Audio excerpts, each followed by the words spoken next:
So what do you do when an adjuster tries to turn in a scope of work that's $24,000 when you know it should be 10 times that amount? Well, in this video today, I'm going to be telling you a story. It's a true story of one of my earlier jobs earlier in my career where the guy turned in his first estimate for $25,000 and we wound up settling the thing at $250,000.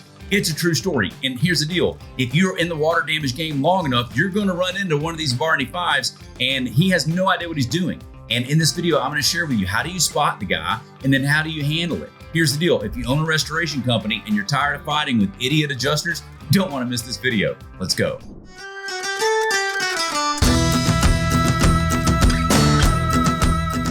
All right, guys, so in this video, I'm going to give you an idea. There's a handful of things that we're going to talk about, okay? Number one, we are going to get to the part where we're talking about taking a $24,000 scope to $250,000. The reason why I even started saying that is because this video that we're about to cut to, I believe I was talking to a client on a call, okay? And I was just telling them a story how I even had water damage at my own house. And I wound up realizing that I was dealing with someone that was incompetent, okay? And so this video is going to start out with the story of, me doing a water damage at my house. And I wound up dealing with somebody that just really didn't have any idea what they're doing. Okay.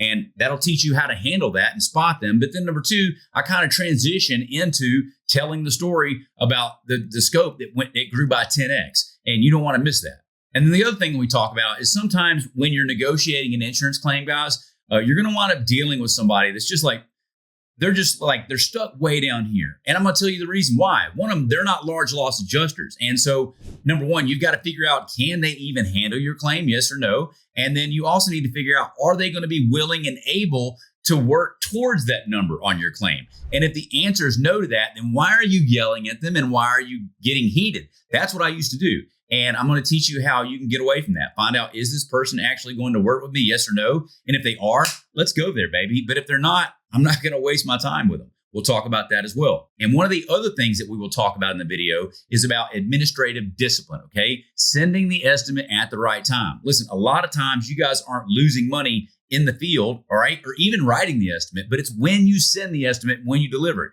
We're going to talk about the key nuance on that, and you do not want to miss that part of the video. Pay attention. And lastly, we talk about just controlling the process. You guys have heard me talk about the claim control method, all right?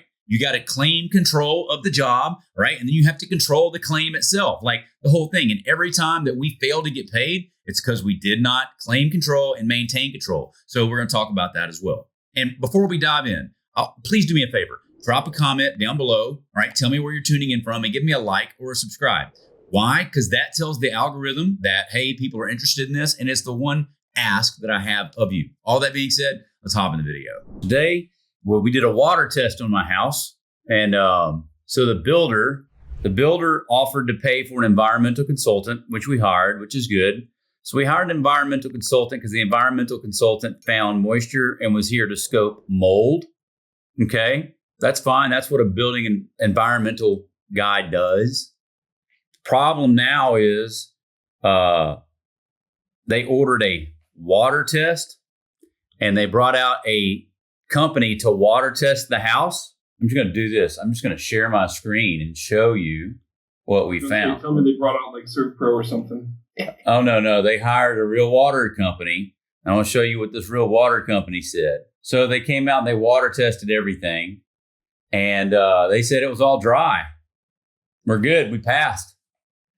And I said, oh, all right. The dude, he was with a leak detection company. And he had a flashlight, which that's an interesting tool to check for moisture, a flashlight.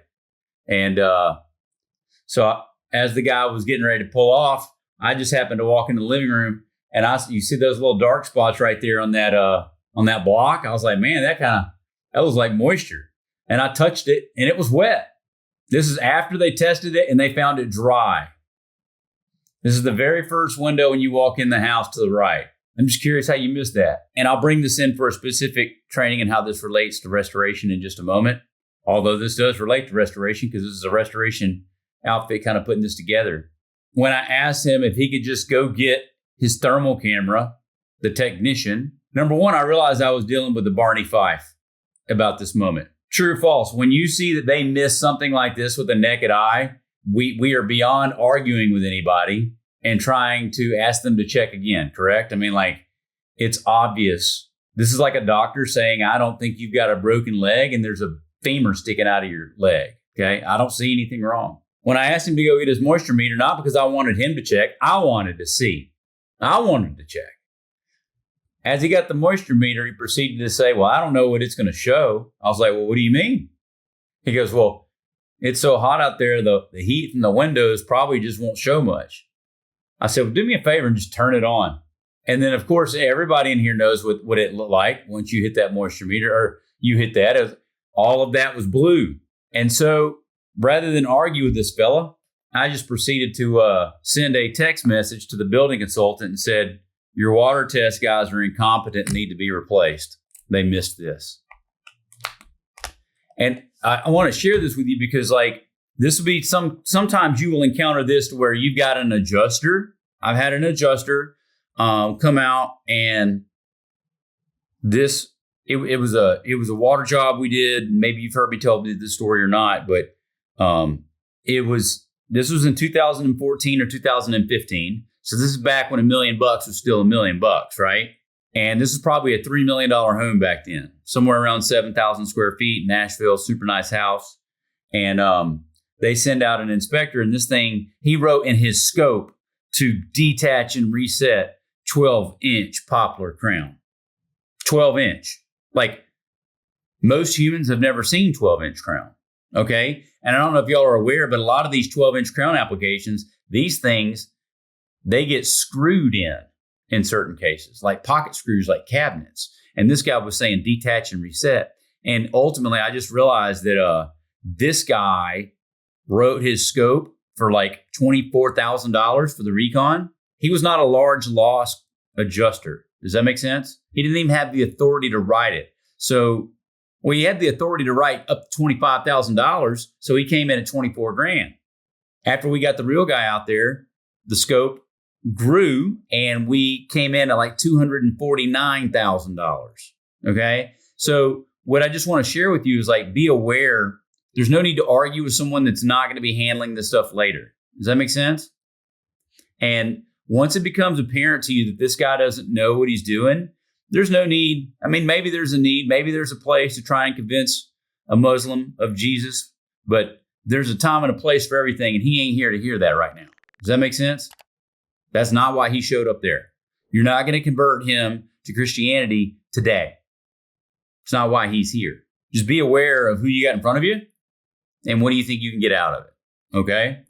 Hey guys, real quick, in case you didn't know, I help people just like you grow and scale your water damage restoration business. If you are interested in me helping you grow and scale your company, go to workwithshane.com. We hop on a 15-minute call to see if we're a good fit. Workwithshane.com. Now, let's go back to the video. I want to tell you one other thing too. When you guys are working on big projects, maybe this is my problem, maybe this is my fault. If you don't have a clear scope of work outlined and defined, then this is the water test that you're going to get, okay? When you hire a professional, and know this, sometimes you're working with someone that is well qualified to handle something today. That does not mean they are well qualified to handle everything relating to that project as it evolves, okay? If you don't have a clear scope stating we're hiring this company and they're going to perform this test, here are the specs of the test. They are going to apply water with what kind of water? Is it going to be running off a pressured machine or is it going to be running off a hose?